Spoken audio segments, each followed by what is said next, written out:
ఏనా నేను నీ హస్బెండ్ కదా. అదేదో పెద్ద బిరుదైనట్టు హస్బెండ్ హస్బెండ్ అంటూ 10 సార్లు చెప్పక్కర్లేదు. నువ్వు నా మాట విన్నన్ని రోజులు నా మొగుడివే. ఎక్స్ట్రాలు చేసావనుకో తాళి విసిరి కొట్టి అలా వెళ్ళిపోతాను. Okay okay okay. అసలు మన మధ్య గొడవ ఎందుకు చిత్ర?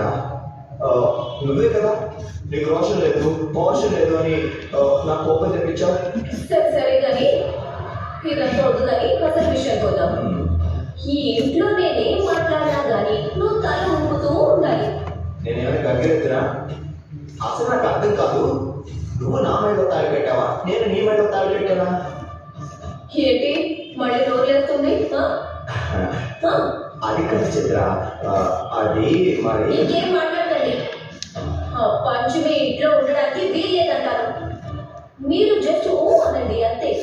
అంటాను చిత్ర, కానీ దానికి ఒక కారణం ఉండాలి కదా. ఇక్కడ నేను చెప్పిందే కారణం. పంచమి పాము మనిషి కాదు. నువ్వు చూసావా? అంటే నువ్వెవరో ఒక అబ్బాయి చూసావు, కానీ పంచమి పాముగా మారడం చూడలేదు కదా. మనిషి పాముగా మారడం జ్వాలక్క చూసింది. అది చాలు పంచమి పాము అని చెప్పడానికి. మనం అంటే సరిపోతుందా? అందరూ నమ్మాలి కదా.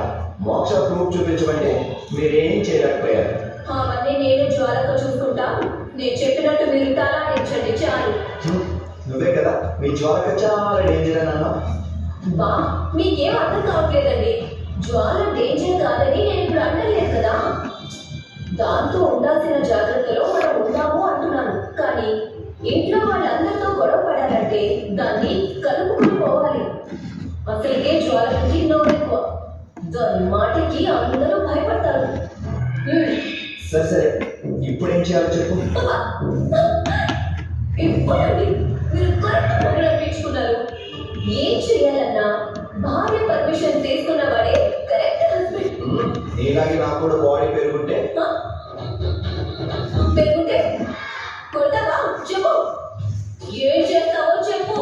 ఏం లేదు, నువ్వు చెప్పు.